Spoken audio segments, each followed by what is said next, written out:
Hi everyone, my name is Steve Wilder Blumenthal, and this is Maiden Voyage, audio directing for an organization's first game. Here's a little more about me before we jump into it.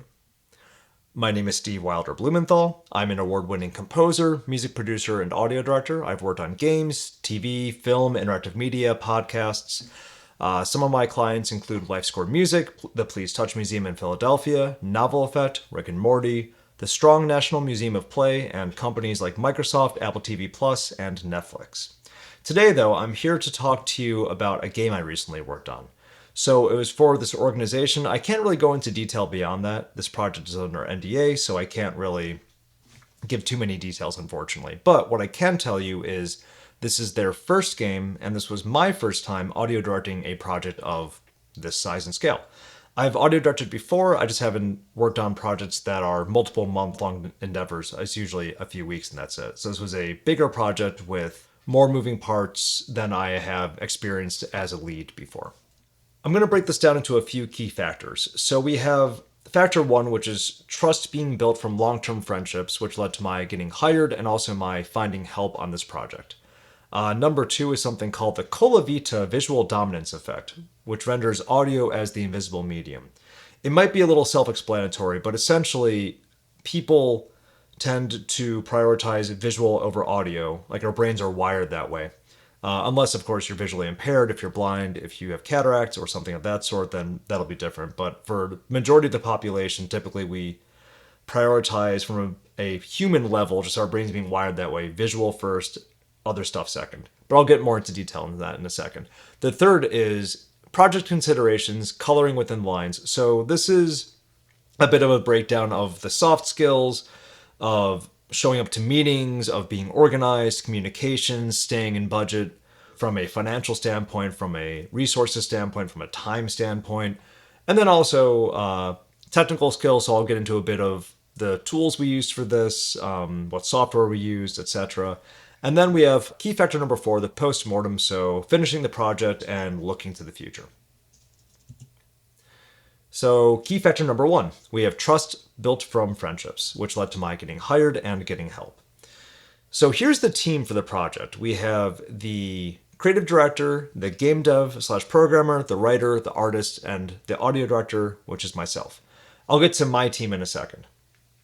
I got on this project through the creative director. I've known her for a long time. We're friends. We've worked together on a bunch of different projects over the years.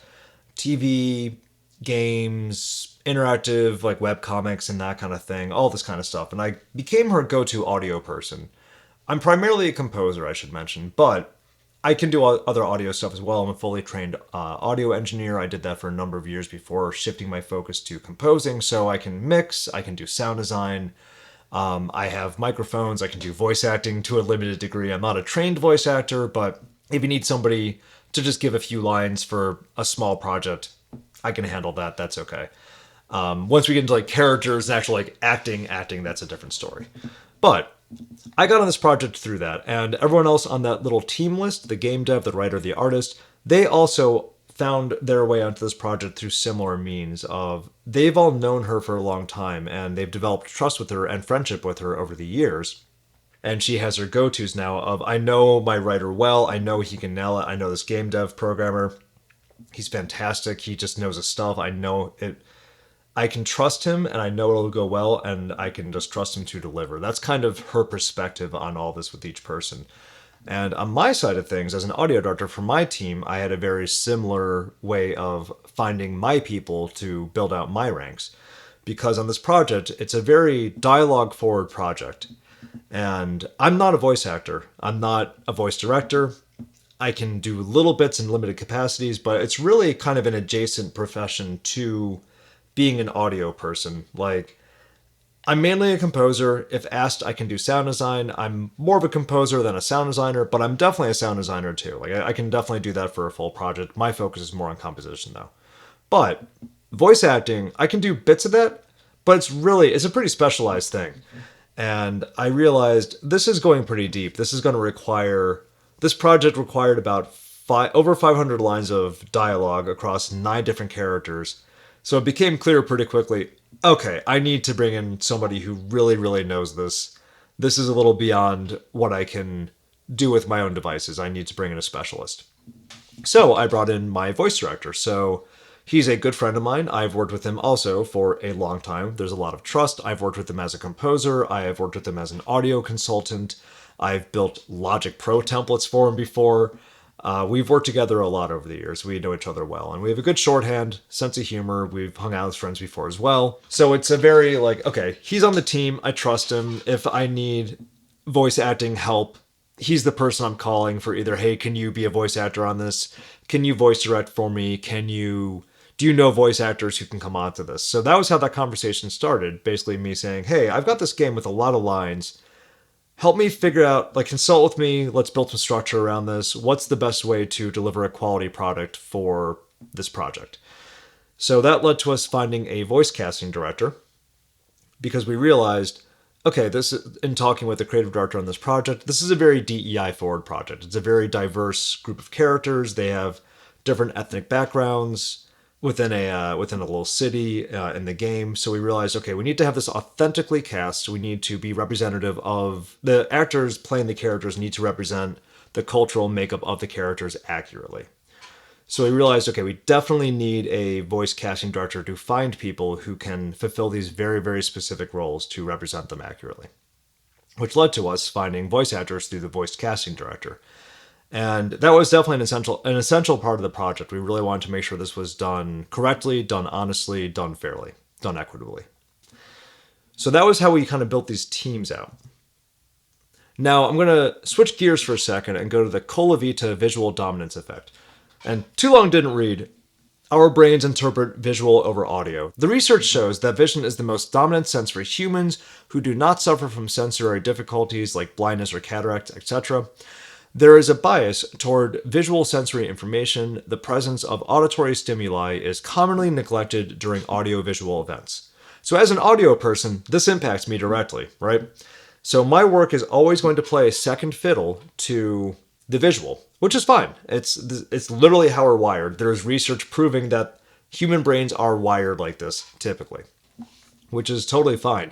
But I need to think about, okay, I'm going to be overlooked automatically with the work I'm putting out a lot of the time on projects, which this has happened across mediums too. This isn't just in games. This has happened countless times in film.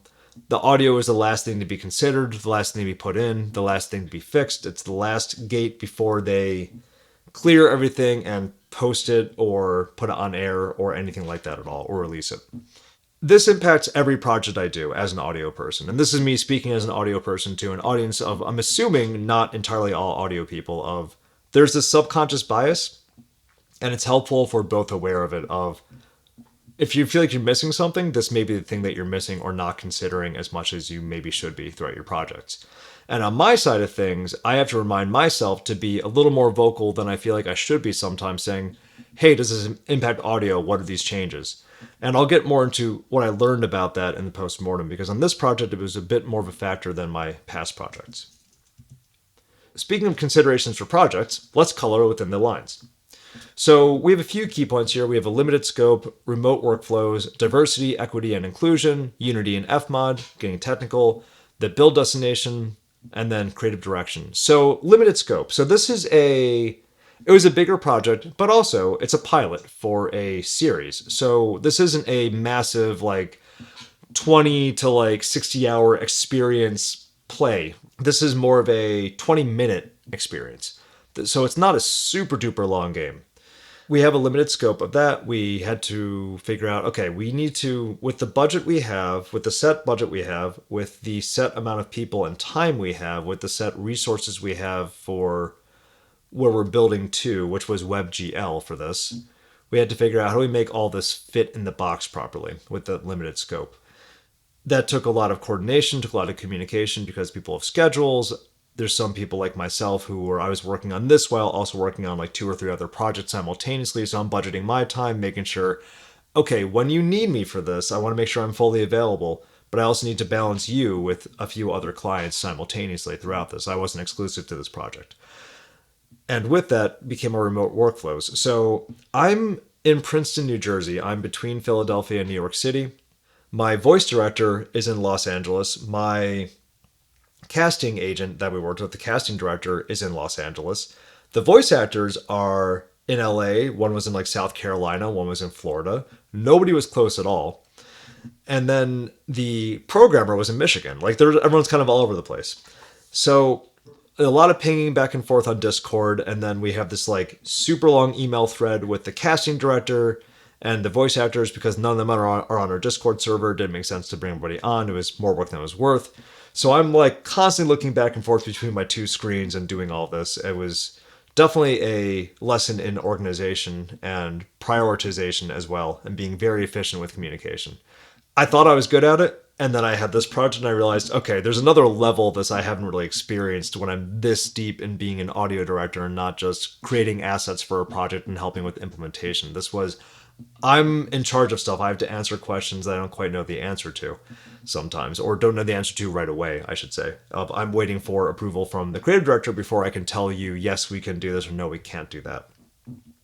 And that resulted in a lot of Zoom calls, but fortunately, everyone on this project was a total pro and really kind. And even though we're all remote and far away from each other, we got along really well and all really believed in the project with what we were doing. I was also recording everybody remotely as well. So ideally, for this kind of project where we have 5 voice actors, we could bring them all into a studio, and we have an engineer, we have the voice director in person with the voice actors in person, and then we can go through notes. We can have a dedicated recording engineer. We can have someone editing the audio pretty much in real time. And also we get consistency then. Everyone's recording the same room on the same microphone with the same setup. That was not the case with this project though. The time didn't allow for it. The budget we had did not allow for it. So instead, everybody's recording on their home setup. Everyone's recording with a different microphone in a different kind of room on a different kind of computer with different kinds of software. And I became the funnel for all this. So what I ended up doing is I used a piece of software called Audio Movers. So I could basically pull the feed directly from their audio into my audio. So from their digital audio workstation into mine. I record it in there, and I'd also record the Zoom call as a backup and also have them record locally as a backup in case any of those went down. It was a lot more moving parts. We managed to pull it off, but it was a lot more moving parts than I had hoped for. Next part is diversity, equity, and inclusion. So as I mentioned before, this was a very multicultural game. So a lot of characters, so it has 9 characters, and there's a bunch from various ethnic backgrounds. So we had to make a point to ensure that not only do we have it authentically cast, is it authentically acted, which was a collaboration with the voice director, with the casting director, and also our voice actors as well, of them educating us on, we need to make sure we're pronouncing like car in the right way. So is it car in a Spanish accent or is it car in a Mexican accent? We had to really pay specific attention to that because the character profiles were from very specific areas. We wanted to make sure we were capturing that properly. The next part of this is Unity and Fmod. So this game is built in Unity, and we used Fmod for our audio system. So for those who don't know, Fmod is a piece of audio middleware similar to Audio Kinetics Wise, and in very short, what it does is it handles the audio for it. The game engine, which makes it easier for everyone involved to work on, because on my side, I can do all of the audio work in Fmod pretty much. I can make the music loop, I can do the mixing in Fmod, I can implement everything in there, and even to the point where if I have a character talking, I can have the music duck below the audio of the spoken line and then come back up after. I can make all that happen in Fmod without the programmer having to write a single line of code for anything. And then within Unity talks to Fmod, they talk to each other, you can integrate them. And all the programmer and I have to do together is just sit and say, okay, so when the player clicks, you need to play this Fmod event. Great. So as far as Unity's concerned, it's just like triggering an event of some sort. And Fmod is doing all this other thinking on the side within its audio banks. I could go deeper into that, but I'm not going to because there are far better explanations. And if you reach out to me, I can send you some of those videos for it. So the next is the build destination. So that was a factor we had to deal with as well. So this is a WebGL game. So it's playing in browser. We're asking a lot of WebGL to do this. We managed to get across the finish line at the end, but it took a lot of back and forth and collaboration with the programmer. Him and I working together, figuring out, okay, it's stuttering here, it's not working there, it's crashing there. Okay, what can we kind of isolate? The music was very layered before, so stuff was coming in and out. The drums would come out If the player made a decision, the guitar would come back in if the player made a decision. I had to get rid of all of those little moving parts and just make it a static, long loop. So it's not as repetitive, which it still works. It's fine. I'm totally happy with how it came out. It just wasn't as I had originally planned, which is part of the deal with this sometimes. And last thing is creative direction. So for the audience for this game, we had to make sure we were keeping it more on the soft side. So not super high stakes, not super emotionally intense, more chill, cozy, relaxing. So with all of this, we're also trying to make sure creatively, is this all hitting the right tone in the right way? So it's a lot of technical and also creative happening simultaneously. And for the post-mortem, so looking to the future. So like my big takeaways from this, the first one was communication, realizing that we needed to be communicating a lot earlier in this project. So I'd said yes to this project in like July. I didn't sign a contract until November, I think. And then I didn't start working on this really in earnest until probably January, February, maybe even March this year, something like that. Ideally, I would have been in conversations with the team right when I'm saying yes, getting some kind of agreement signed. If it's not the full contract, at least it's some kind of non-disclosure agreement, so I can just be in conversations and aware of what's going on and be able to plan on my side a little bit better. And I will definitely be more on top of that in my next project. Another thing I realized, which I didn't really fully realize like a good concise way to say it until the end of this project, which from now on I'm going to tell everybody I work with, if the visual is changing, then the audio is changing. Like, if you're changing anything in the visual, if you're changing what a character is doing in a scene, if you're changing the way a scene looks, if you're changing the code of a scene, that would make it look different. The audio very likely is impacted in some kind of way that you may not be realizing. And just let the audio team lead, let the audio director know, let people on the audio team know, hey, we changed the visual a little bit, here's what we changed. Give me some kind of change log.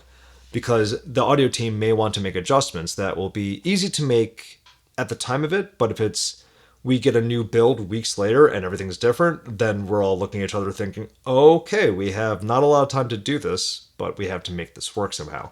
So if the visual is changing, then the audio is changing. That's kind of a good rule of thumb to have with this. Like I mentioned before, earlier involvement, I would have loved to have been involved in the pre-production process of this project, but really I didn't get involved until like production, post-production of this.